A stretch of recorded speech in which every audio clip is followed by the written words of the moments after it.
Okay, good. Alright, okay. Assalamualaikum and good morning. Saya harap semua dalam keadaan sihat. Masih lagi dapat follow kita punya class. Okay. At the moment, I'm going to finish off today pasal development and also exploitation. Okay, so selepas pada ini saya nak minta, saya akan bagi you dalam seminggu, okay, untuk you ataupun less than that, nanti saya letak di dalam e-learning portal untuk you come up with at least bukan at least a maximum of 3 pages right on these 4 topics. Okay, maksud saya di sini adalah tentang 4 perkara yang berkaitan tentang mining operation tersebut, iaitu prospecting, exploration, development dan juga exploitation. Saya nak you write down at least one topic. Okay, kita senang kita buat jadi 4 page. Setiap muka surat tersebut merangkumi setiap satu daripada aspek tersebut. Okay, I would encourage. Okay, ini nanti tak apa, saya dah record benda ni. Siapa yang tak sempat masuk tadi nanti boleh dengar balik video saya. I would expect that for you not to write. Nanti saya tahu bila you write, you akan copy daripada somewhere, you paste masuk situ. Jadi saya nak kalau boleh you buat dalam bentuk graphical. Okay, illustration. Maksud illustration saya di sini adalah kalau kata you boleh tunjukkan dalam bentuk yang berbeza. Macam flow dia macam ni. Bila buat prospecting, what are the aspect? Okay, buat macam mind map ke apa ke. I mean, those of creativity I expect from there. Okay, remember dalam ni kita assignment kita about 35%. Okay, 5% adalah untuk test dan juga quiz. So the 35% is quite a weightage. Okay, so jadi saya akan bincang dengan Dr. Hazizan macam mana kami nak bahagikan poin-poin tersebut. Mungkin this mind mapping tak akan banyak markah, tapi saya nak you kuasai benda ni sebab dia adalah continuity daripada satu aspek ke satu aspek yang lain.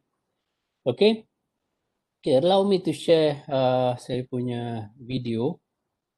Sorry, not video, my slide. Okay, so boleh nampak Boleh Okay, alright. So, saya rasa saya stop di sini ataupun saya dah cover online acquisition. Dah cover ke?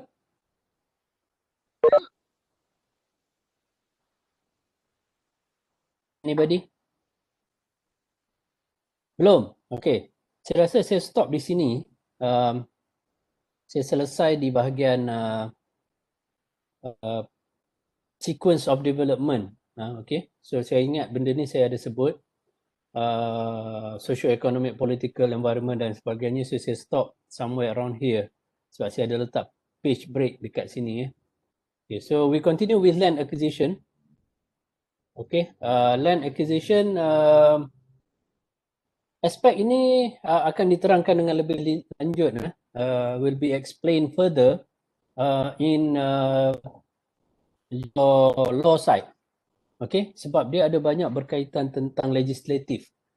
Okay, sebab land matters. Okay, remember this forever.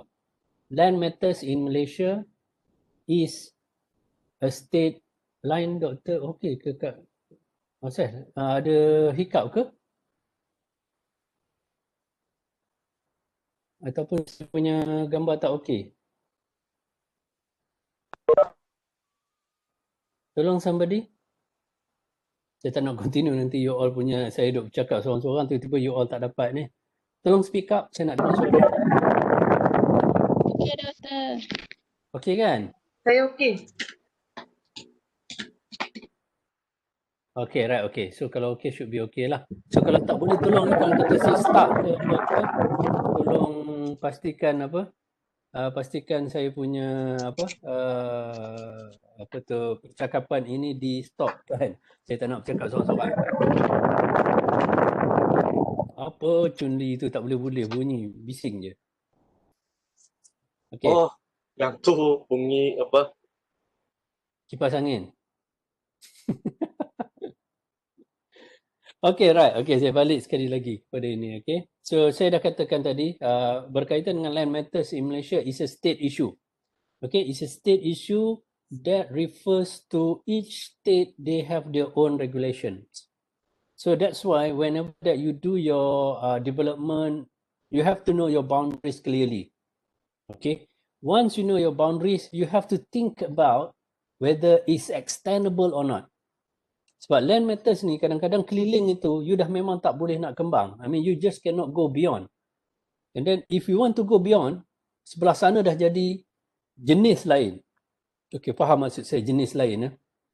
Untuk you buat satu-satu aktiviti perlombongan di satu kawasan, dia perlu industrial gazetted. That means kawasan tersebut dikategorikan, kalau tak silap saya, nanti saya akan dapatkan maklumat ataupun Dr. Aizah akan betulkan nanti balik. Dia akan perlu title yang betul untuk you jalankan aktiviti perlombongan di tanah tersebut. Sebab aktiviti perlombongan dia perlu mempunyai buffer zone yang saya nyatakan dulu.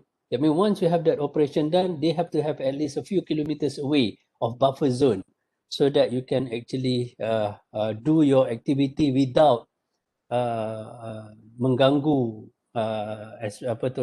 persekitaran. So jadi itu sebab kawasan tersebut perlu digazetkan dalam pengambilan tanah dan juga land issue. Dia ada pajakan, jenis pajakan which is land lease. Macam mana you nak buat? So the alienated land can also be acquired and can converted into mining land. Okay. Alienated apa maksud? Nama pun alien. Bahasa Malaysia panggil apa alienated?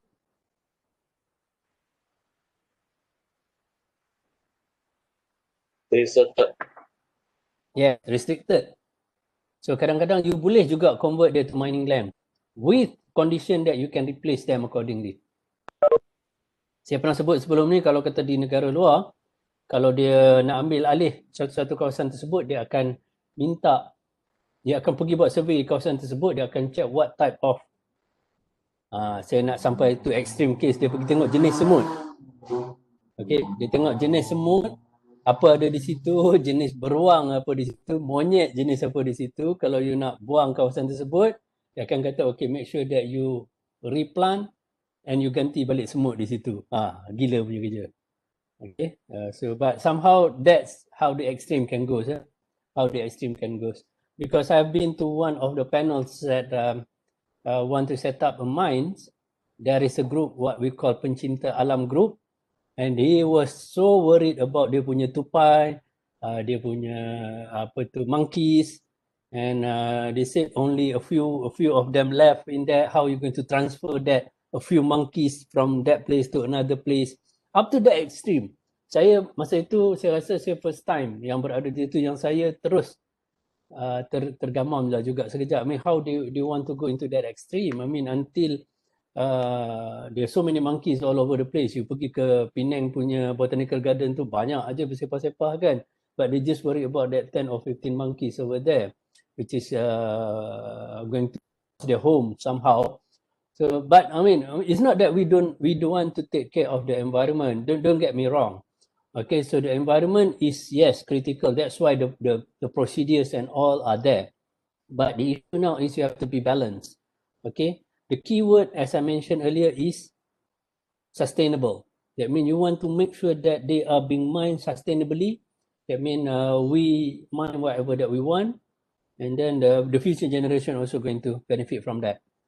Okay. So as I said, since the land belongs to the state, all application must be made to the state government. That's why some people can only say that, I mean, only if you, let's say, I'm from Penang. I want to buka satu lombong di Kelantan. They said they check my IC, they kata, oh no, you're not from local, you are not local. So you're not allowed to develop any land here in Kelantan. So I have to find from someone that live in Kelantan. Okay, my student selalunya tak dapat datang daripada Kelantan, saya tepuk-tepuk bau dia, okay, then kita boleh acquire that land. Okay, alright, so the key point now is land acquisition is a state matters. They have certain regulation that you have to follow. So that will be basically that you need to understand. Okay, environmental issue, as I said, I mean, you have to have, once you already get your mining lease, before you got your mining lease, you have to get your environmental issue taken care of. I mean, you have to prepare your EIA, you have to have your term of reference clear, and Dr. Hashim have so many experience attending this EIA meetings with the mines that they always give feedbacks. Okay, they always give feedbacks in terms of whether that mine is properly follow the EIA things. EIA is very critical when you want to set up a mine. So you can have various type of consultant that will submit their report to ensure that they will fulfill all the environmental requirement before they can start mines. So that's why the environmental EIA report must be very extensive. Okay, before they can start the total EIA, they have a TOR, what they call term of reference for EIA. It's not EIA report yet, but it's just a term of reference. The terms that you want to discuss in the EIA, full EIA report. So they have two big meetings. First, TOR must be clear. Once the TOR is clear, then they proceed with EIA. If let's say the term of reference is not approved, you don't have to go with your full EIA. Definitely it's a rejecting. Okay, so that's the procedure that you follow. And environmental impact assessment, you can hire consultants. Okay, you can hire consultants that will help you to prepare the EIA report. Of course, they will charge you according to scale. Okay, they will charge you according to scale. If the scale is a big mine and so on, you can up until about 150,000 per report. Oh, it's a good money. Okay, so but the person that can have the authority to really sign the EIA report will be the mining engineer or EIA consultants. Okay, the people with the PEPC, okay, professional engineer certificate, engineering certificate, can endorse this and make sure that they are being followed accordingly. I wish I can share the situation that inside the EIA punya debating, so they can have a list, apa tu dia macam pembangkang dan pencadang lah. Okay, so pembangkang is actually the people who are being represented, the government. I mean the Department of Environment will select a few expertise, will be in their team, not to make the project rejected, don't get me wrong. So they have a panel will be discussed, and they have a panel also from the proposer. So the proposer will bring their own consultants. Oh, they're going to be a list of them. They have environmental consultant, they have mining consultant, they have so many consultants with them.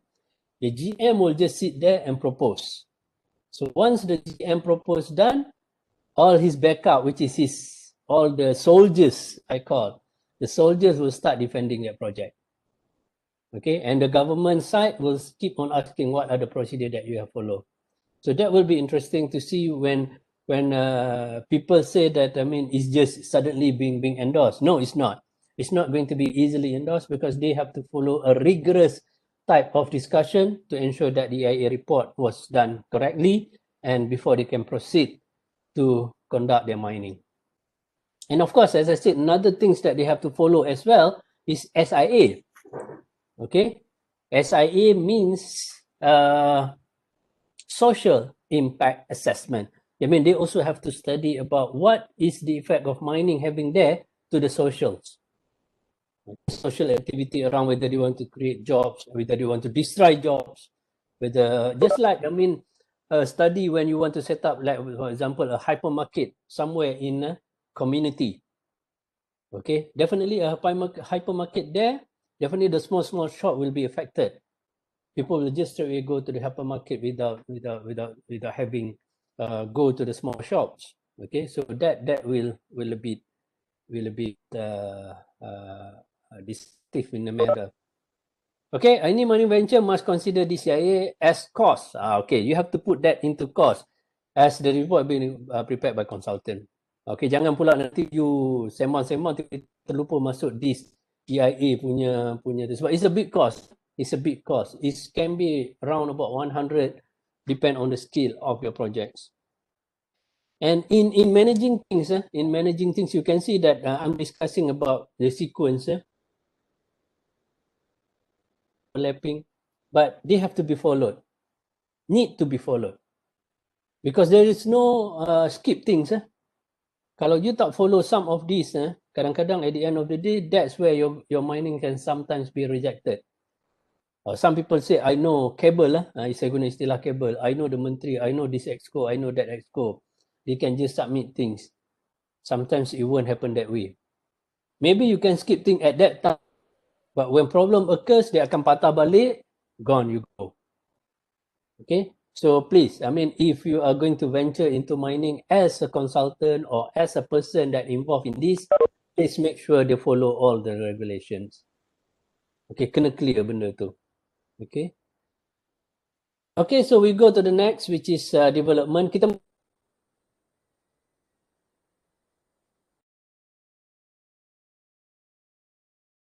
okay.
Okay guys, sorry. Saya terputus di mana tadi?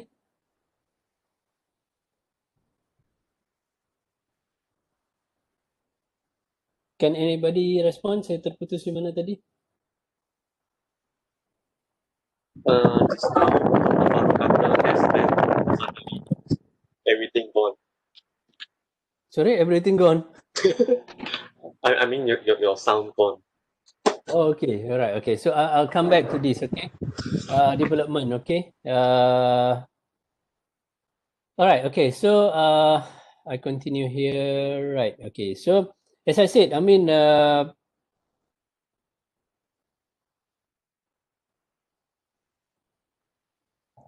okay, so previously I did mention about environmental. Okay, I did mention about you have to have your EIA report done, and they were going to be included in your mining costs, and they will be normally being conducted by consultants. Okay, and financing, normally financing, as I mentioned, since mining is a very high risk industry, so investment can be very, very critical and very, very challenging, because you want to convince people to be in. Unless people have experience in mining, they will venture into, because they know the industry and they know how to evaluate the projects. If that thing is not what we call an issue that of people normally will to understand about the mining, they normally won't venture into, because they don't know the risk. Okay, so somehow the venture can work within a company with the states, like joint venture, and then how they're going to deal. Let's say the land is belong to the state, so how are you going to deal with the state? Say, I will develop this, I'll give you about 50% of the total income, for example. So that financing will be discussed later. I mean, quite detailed dalam nanti masa kita buat dalam economics nanti. It can be a long-term contract. Let's say the state can only just issue the land matters to us, That means dia bagi kita guna tanah dia tersebut, kita bangunkan, dan income daripada situ kita agree upon, kita mungkin ambil 50%, dia ambil 50%, dan kita perlu ada kontrak selama 10 tahun untuk secure kita punya return. Sebab mungkin 50% tak cukup untuk kita, tapi dalam tempoh mungkin 10 tahun, kita dah boleh buat income yang sebaik mungkin. It's a win-win situation. So that have to be discussed accordingly in terms of how dalam bentuk yang macam mana you nak buat agreement dengan your financier, dengan you yourself. Okay, there are so many ways of doing it. Okay, so funds can be available when development expenditure begin. Okay, so kadang-kadang bila you dah start buat exploration, you dah ada some data. Some people really sell that data. Maksud saya bukan jual data tersebut. I mean you nak convince people to invest in your company based on that data. You kena tunjuklah kat dia, hey, dia ada mineral di sini, bukannya cakap kosong. Okay, and that was clearly being identified, and this is the reserve and everything. Then only people will start thinking about venturing into. Otherwise, siapa nak venture, siapa nak bagi duit dekat you kalau you pun tak boleh tunjuk yang there is a deposit there. Okay, saya kalau ada duit banyak pun saya akan fikir 10 kali.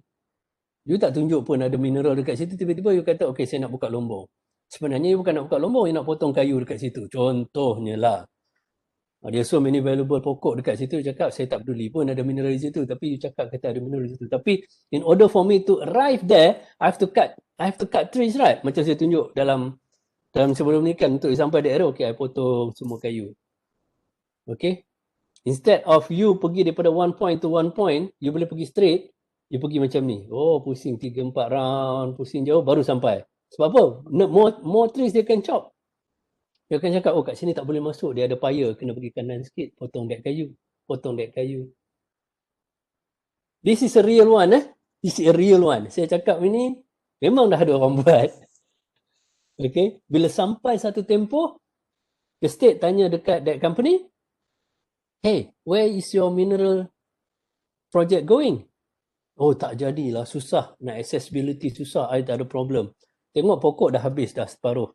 Dia potong. Mineral tak sampai lagi.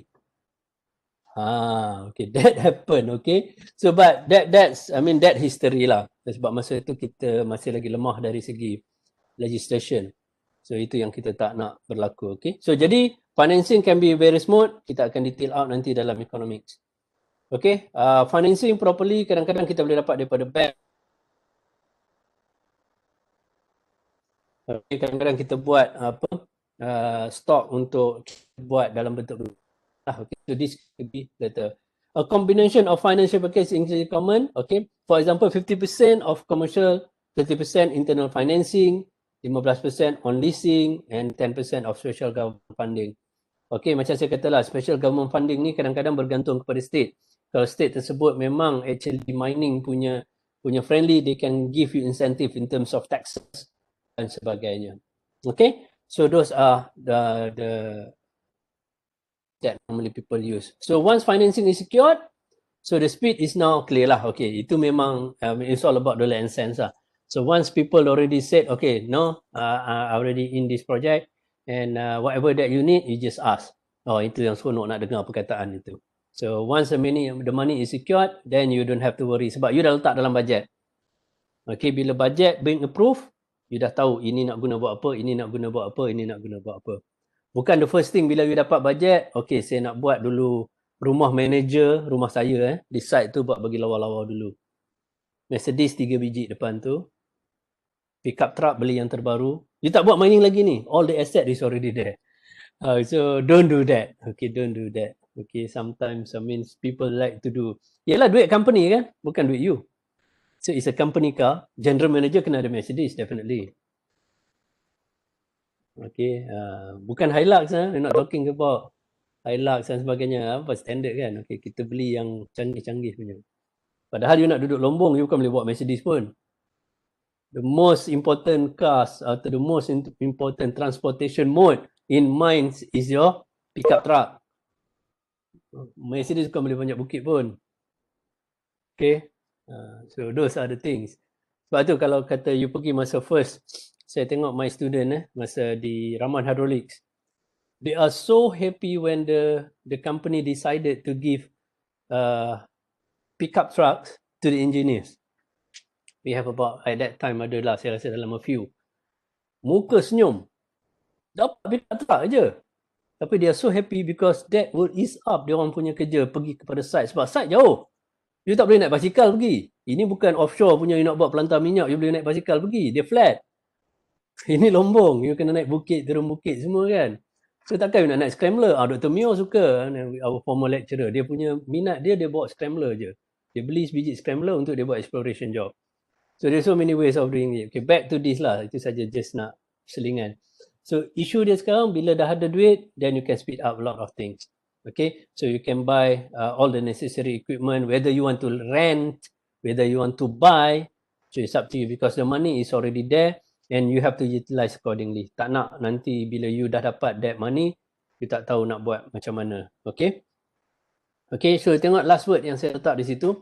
Because of the complexity of a mine construction, the scheduling and coordination of tasks is done by applying operation research technique like CSM dan sebagainya. So you kena ada teknik. Okay, running mines can be complex depending on the scale. Itu satu. And then lagi satu, you tak boleh run mines just like you run macam orang panggil apa, seronok-seronok benda ni. Okay, you have to be structured manner. Okay, when I talk about mines, the same goes with quarry. So don't get me wrong, okay. Quarry pun sama juga. Walaupun quarry tak se-complex mines where you have to think about the grade, you have to think about the quality where you want to go with your pit. Quarry lebih mudah sebab dia kalau bukit tersebut dan sebagainya ataupun dia sub-level, you hanya nak keluarkan batuan. Yang penting bagi you adalah you dapat keluarkan batuan dan size yang you kehendaki, which is quite straightforward. Tapi the complexity can be that tremendous because you nak kena pastikan bahawa you punya scheduling, you punya timeline, semuanya dapat berlaku dengan tersusun. Sebab itu dia kena dia stage dia. Okay, so implementation of mine development plan. Okay, so the construction phase, bila decision dah clear dan sebagainya, so you kena dah tahu economic dan sebagainya, so macam mana you nak buat you punya accessibility, sebab you dah tahu dia punya apa tu environmental issue, dia punya geological condition, air dan sebagainya yang possible untuk you create problems. So bila kita bercakap pasal environment ni, there can be issues. So you kena tahu this environmental issue can actually kill the operation itself. You kena clear. Okay, so kadang-kadang small matters itu yang berlaku di Route Australian Gold Mines. Okay, so they don't properly take care of the environment. They did because some of spillage dan sebagainya yang melibatkan you're talking about cyanide. You're talking about cyanide. So it can be very, very critical once they start to be in the mainstream, which is the sungai dan sebagainya. So definitely is a no-no things. Okay. Okay, so you dah tahu implementation, you nak tahu nak letak mana dan sebagainya, equipment you dan sebagainya, itu you kena buat berdasarkan kepada implementation of the development. You kena ada plan dia. In fact, in the near future, we are designing another kursus baru just to cater for this particular topic, which is what we call mine planning. So mine planning is another stage that you have to really understood bagaimana untuk you bawa satu projek perlombongan tersebut berdasarkan kepada tata cara yang betul, which is once the venture is already done, macam mana you nak buat you punya development, macam mana you nak letak you punya equipment, how the sequence will go, which pit to come first, where you want to put your dan sebagainya. Okay, taxation and cost, okay, depends on the state. Bougainville copper project in Papua New Guinea PNG, okay, was generated, you nampak dia punya income start bila? Selepas 8.5 tahun. What happened before that? Saja bawa lumbung, angkut tanah, tak ada duit. That's where the convince have to come in. Kalau sebagai saya, sebagai investor, bila saya bagi tahu dekat people, okay, this project can only start to create income after 8 years. Apa you rasa? Oh, forget it. Kan? Okay. Itu kalau ikut schedule. Mungkin before this, bila dia buat proposal dan sebagainya, dia mungkin kata dalam about 4 years. By the way, berapa biasanya untuk satu projek pelombongan dia start mendapat keuntungan? Biasanya dalam about 4 to 5 years. So you jangan convince people macam skim cepat kaya. You kata no, don't worry, you invest 10,000 now, next week you got 13,000. Wah, itu lombong apa you buat tu? Okay, so it doesn't happen that way. So it's an investment, but once they start giving you return, that will be good.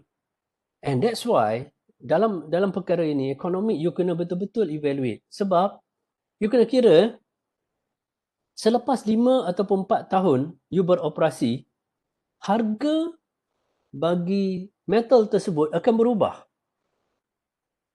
Ini yang riskinya. Sebab mungkin masa you buat lombong tersebut, you buat costing dan sebagainya, wow, it's good. I mean, for you to release sebab harga dia masih lagi kompetitif. Tapi selepas you start production, you jual, harga dia start going down. Itu yang menakutkan. That's really orang kata yang menyebabkan ini akan berlaku yang menakutkan minus lah. Okay, saya pergi kepada satu underground copper mine di Michigan. Okay, saya dah ambil ni daripada kawan saya. You just imagine after 11 years. Oh, it's a big scale. These too big. Kalau you ada setengah lombong ni mungkin dah tak beroperasi pun saya rasa. Okay. So the point now is a mine project can have a very long engagement before you can get your punya lombong. So normally di Malaysia biasanya kita talk about 2 years, 3 years, 4 years. So that's quite common dalam Malaysia sebab kita tak buat dalam bentuk scale yang terlampau besar. Baik, taxation. Okay, taxation macam saya katakan dahulu, taxation can be is state matters. Okay, dan biasanya dia dikira and deducted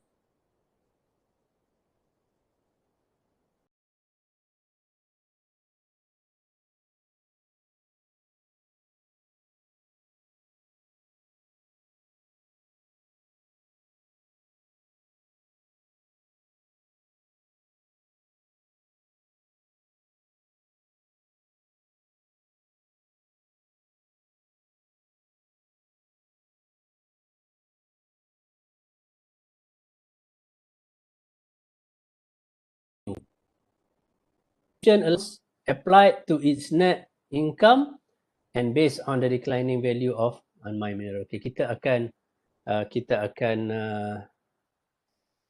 can you hear me? Sebab saya nampak ada network issue lagi sekali. Okay ke? Saya nampak masih lagi ada. Okay. With me if you're okay. Just now you mentioned about tax deducted by and then loss formation. So okay, right, okay.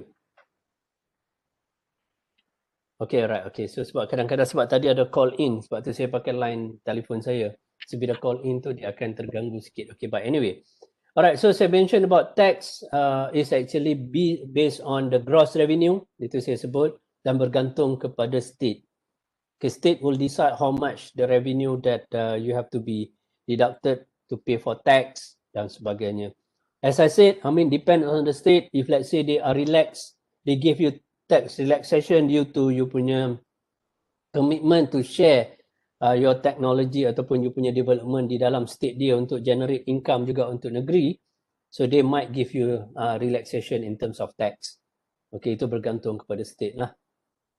Okay. Yang ni kita akan give very detail. Kita akan pergi dengan lebih detail tentang you punya depletion, depreciation dan sebagainya. Alright, so kita masuk kepada last thing which is exploitation. Okay, without production or is a sustainable rate, there can be no opportunity for mining venture to be success. So exploitation is a work of recovering mineral from the ground. Or is it in economic accounts and delivering to the shipping to processing facility. So di tu scope dia. Exploitation is the work recovering mineral from the earth itu, dan in the economics, and then mengambil kira segala keperluan ekonomi dia, dan seterusnya sampailah ke shipping and processing facility. Itu exploitation. Okay, tahu scope. Okay, ini saya nak masuk dalam yang you punya nanti assignment nanti. Please make sure that you distinguish from all the four levels. Okay, kena tahu perbezaan di antara keduanya. Okay, the method chosen for exploitation distinguish the final stage in the mine of life. So selection of mining method is crucial for exploitation process and probably the key engineering decision made also in the mine development. So sebelum daripada you start, bila you dah decide dalam development tu, okay, you going to go with open cast or open pit style, or is it going to be a quarry base? Ini semua perlu sebab you akan memastikan bahawa exploitation you akan berlangsung dalam tempoh yang agak lama. Okay, so next. Okay, macam sama juga dengan development, there are few factors that you have to consider. The spatial characteristic of the deposit. Okay. So mining methods must be clear. Okay, ini penting. Ini satu topik yang agak penting yang you kena tahu, iaitu faktor untuk you memilih kaedah perlumbungan bergantung kepada karakteristik of that deposit. Sebab tu bila you dah buat drill holes, you dah boleh tahu di mana kedudukan dan kedalaman mineral-mineral tersebut berada. So once you dah dapat bentuk, okay, itu yang perkara kedua, shape.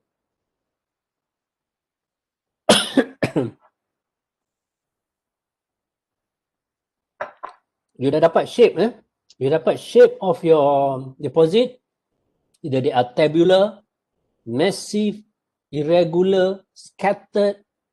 You kena decide apa method yang sesuai untuk you extract them out. Other factor, you kena tengok juga you punya size. Berapa luas, berapa besar, thickness, overall dimension, size, shape is important for you to select the correct mining method. Mana you nak dapat maklumat ni? Where you can get this information? From your previous steps. Okay, you do exploration, you dah dapat dia punya drill hole data dan sebagainya, you boleh dapat dia punya size and shape. Okay, itu penting. So you kena tahu, kena discuss accordingly dan sebagainya. Attitude. Attitude ke altitude? Ini autocorrect ni, semua ni problem kat saya ni. Altitude ke attitude? Attitude ni sikap, takkan you perlukan sikap dalam you punya mine deposit. Attitude, maksudnya di sini adalah kedudukan. Okay, you dah tahu bentuk, kata bentuk macam ni. Size dia tebal, nipis dan sebagainya, besar dari segi keluasan dia. Dari satu you nak tahu bentuk dia, dia incline ke mana? Incline in such a way ke northeast, go to down to southwest, kata contohnya. How the deep inclination of that ore body. You boleh dapat semua maklumat-maklumat ni. In fact, kalau you familiar nanti, kalau saya boleh bagi you trial, guna spec, you boleh dapat ore body you dalam kedudukan macam mana di dalam tanah, selepas you dah dapat all the points lah. So jadi you boleh nampak inclination. So bila you ada inclination, ataupun kedudukan you punya ore body, you can easily, clearly know how to create your pit. Itu open pit lah. Kalau you decide untuk buat surface open pit, so you akan tahu kata, okay, you kena start masuk di sini, you mine di sini dahulu, dan pit you akan bergerak masuk ke sini. Oh, it's a computerized thing that you can do, but provided the information is already there. Inclination, deep, semua ni you kena tahu. And where you can get this information? Bila you buat drilling tersebut. Bila you buat drilling, you dah tahu dah deep dia berada macam mana, berada pada kedudukan mana, sebab you dah isi dah that information dalam you punya logbook dan sebagainya. Keempat, kedalaman. Berapa dalam? Okay, kalau terlampau dalam, the stripping ratio can be higher, You have to decide whether you want to go with your open pit ataupun underground. Dia bergantung Kadang-kadang kalau kata is a loose soil yang highly weathered dan banyak fracture, walaupun kedalaman mineral tersebut agak dalam, kalau ikut dari segi calculationnya definitely is going to be an underground mine, tapi due to the nature of that rocks itself doesn't permit you to do that mining underground. You still kena buat sama ada surface excavation ataupun kaedah-kaedah lain yang bersesuaian dengan jenis batuan tersebut yang berada di situ. Okay, kadang-kadang bila dah is a loose soil, is a loose soil, kadang-kadang you tak boleh buat underground mine. You boleh buat surface excavation saja. Tapi mungkin memerlukan masa yang lama lah untuk you arrive at that you punya deposit. Okay, regularity of the ore boundaries. Okay, regulatory, that mean dia punya sempadan dia di mana, sama ada this ore body extendable sampai ke site yang lebih lain. Saya pernah tengok ada satu lombong clay, what we call kaolin, kalau you tahu kaolin. Okay, somewhere in Tapah. The ore body itself actually extend quite panjang, kilometers. And then, tapi dia dipisahkan oleh boundary persempadanan kawasan. Maksud saya, this list is for the company, this list are from the other company. But they are working with the same ore body. Apa maksud saya? Ore body tu extend. Tapi sebab kita listkan dia kepada separuh, engkau ambil separuh, aku ambil separuh. But they are working with the same ore body. Sama juga quarry. Ada setengah bukit tersebut, dia besar, quarry satu sebelah sana, quarry satu sebelah sini. Tapi dia working on the same ore body, which is the hill itself. Okay, kadang-kadang itu boundary. Yang pernah paling ekstrim, saya pernah tengok satu bukit dipisahkan kepada at least saya rasa 2 ke 3 orang owner. Semua orang tak boleh buat kerja. Sebab saya nak masuk pergi kawasan saya kena lalu kawasan you. You nak masuk pergi kawasan you kena lalu kawasan saya. Semua orang tak bagi masuk. So at least at the end of the day, siapa boleh masuk? Siapa pun tak boleh masuk. You tengok bukit tu, you senyum seorang-seorang. That happens in Baling. Kalau ada siapa pernah pergi, nanti kalau you berpeluang untuk pergi melawat di situ, satu bukit tersebut sebelum ni, sampailah kerajaan negeri terpaksa take over.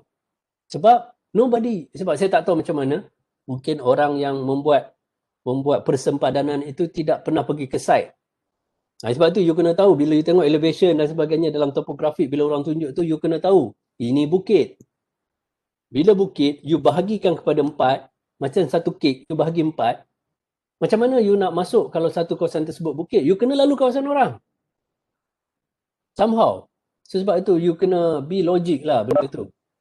Okay, so jangan seronok-seronok aja main nanti you dah tak nak pergi site yang panas lah. Kita buat dalam bilik je lah, kita bahagikan tanah tersebut. Okay, bahagi. Tiba-tiba you dapat tanah, you pergi ukur, bawa surveyor. Alamak, bukit atas ni you bahagi 4. How you going to? Saya masa saya pergi that site, saya naik bukit tersebut, saya terpaksa pusing balik. Saya kata kalau saya terlajak, saya terjun bawah. Sebab sempadan dia is so drastic. Dia kata ini kerja gila. Somehow dia orang tu buat mining, dia terpaksa tak boleh turun bawa lori. Dia terpaksa, bila dia excavate, dia tolak batu turun daripada bukit, jatuh ke bawah. Sebab dia terpaksa buat macam tu, baru dia boleh dapat the resources. Saya kata this is just crazy. Who actually did test boundary punya condition. Sampailah berapa kali dah isu dia timbul dan state masuk, dia take over semua pada muka.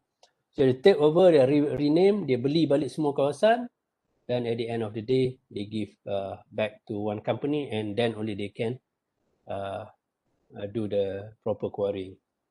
Existence of previous mining. Okay, kadang-kadang you menggunakan indicators yang cukup menarik, which is dah pernah ada orang buat mining di situ. Okay, so then only you can decide whether you want to go with surface or underground. Next, saya rasa tak sempat habis juga hari ni. Geram betul, tapi tak apa. Okay, tak apa. Which is important things that I would like to highlight. The geological. Secondly, you have to consider to select your mining method. You have to know the geological and hydrological condition. Okay, saya pernah masuk satu lombong bawah tanah di Indonesia. The hydrological condition menyebabkan lombong tersebut bila kita masuk at least kedalaman dia about half meter dah start air memenuhi. Jadi bila air tersebut memenuhi kawasan perlombongan you, itu akan jadi isu sebab dia akan jadi susah untuk machinery move dan sebagainya. So, you juga kena tahu geological condition. Sebab itu kalau dalam underground, okay, sorry saya ambil contoh banyak underground. Kalau dalam underground, the first person sebelum kita start buat edit dan sebagainya, geologi akan masuk dulu. Geologist akan masuk dulu, dia akan masuk dengan dia punya spray warna merah, kuning, whatever things. Dia akan pergi tengok batuan, dia akan buat satu arrow. You kena venture masuk ke arah sini untuk sampai ke arah apa? Ke arah you punya ore deposit. Geological, hydrological.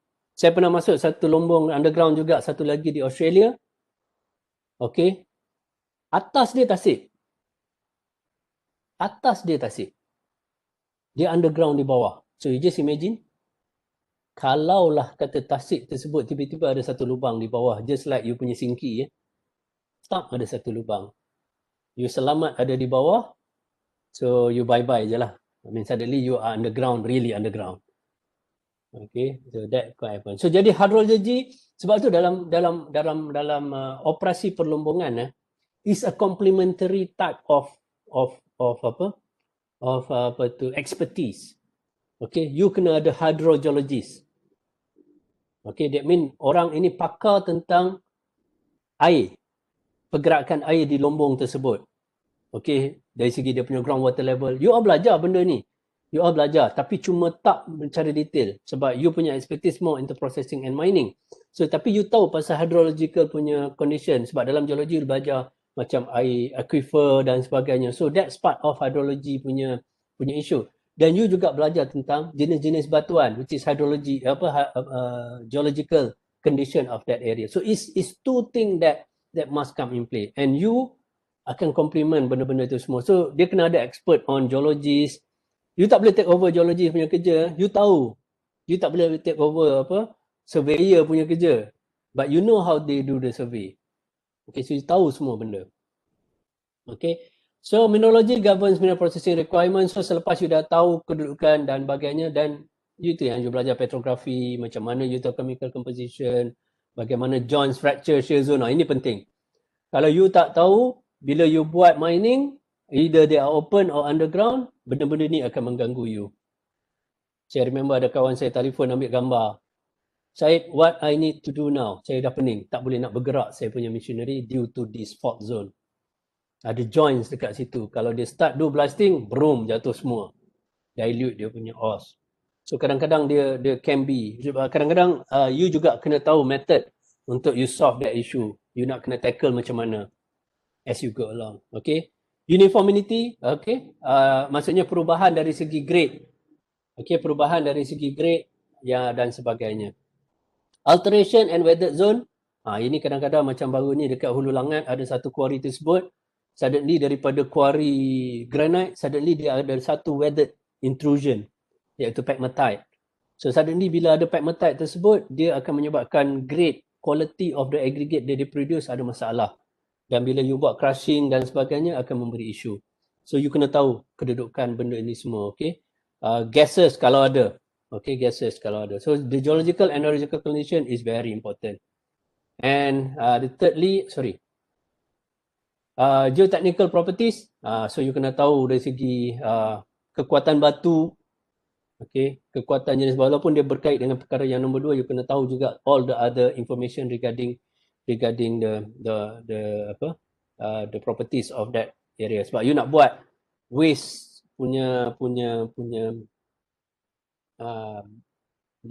waste punya area untuk you consider the whole things.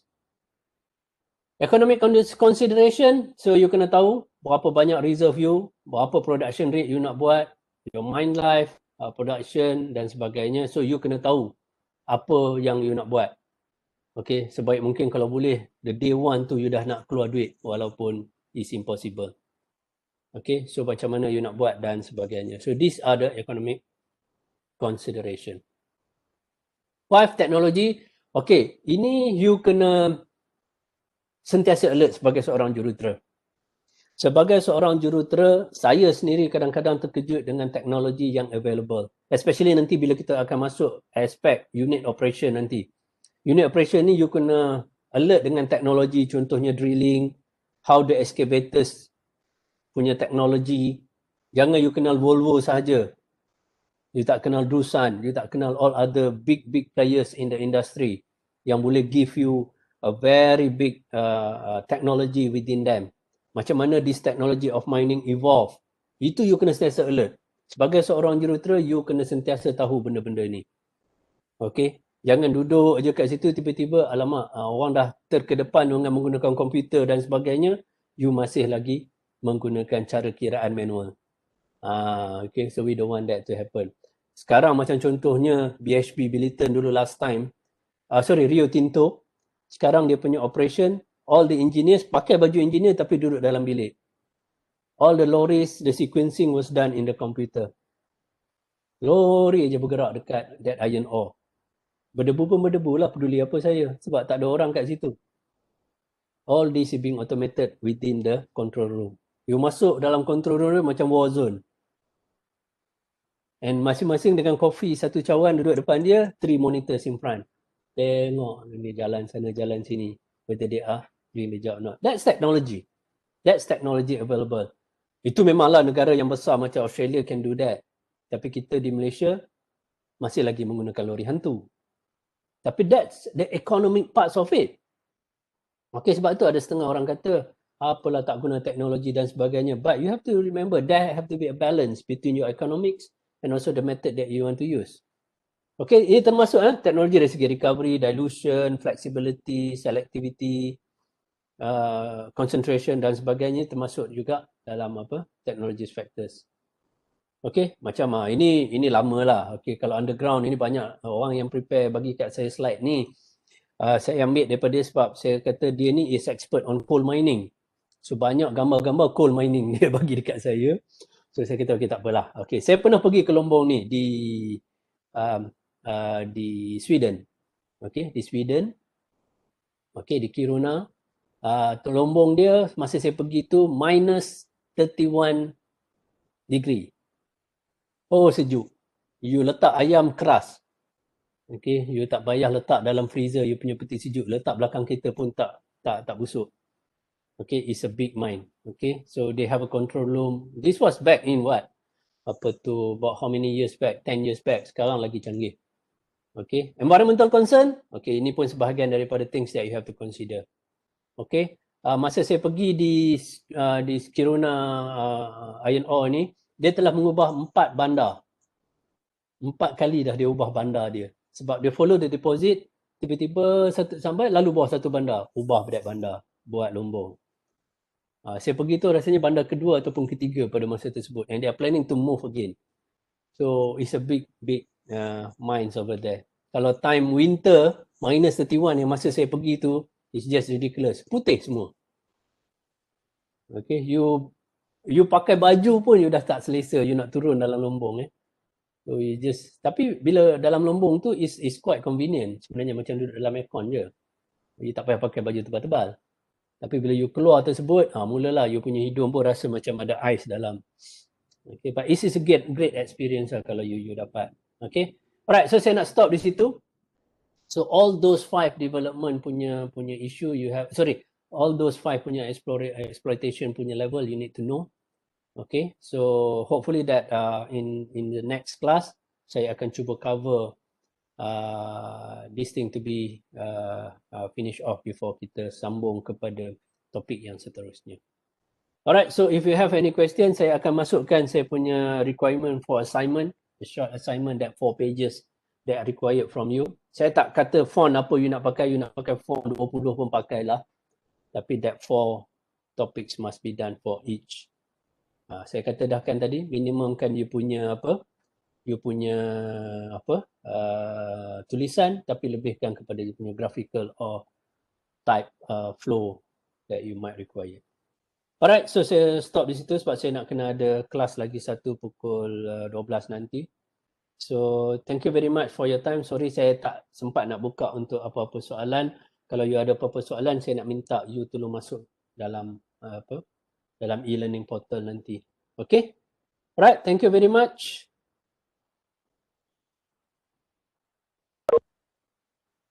Semua ada lagi kan ni?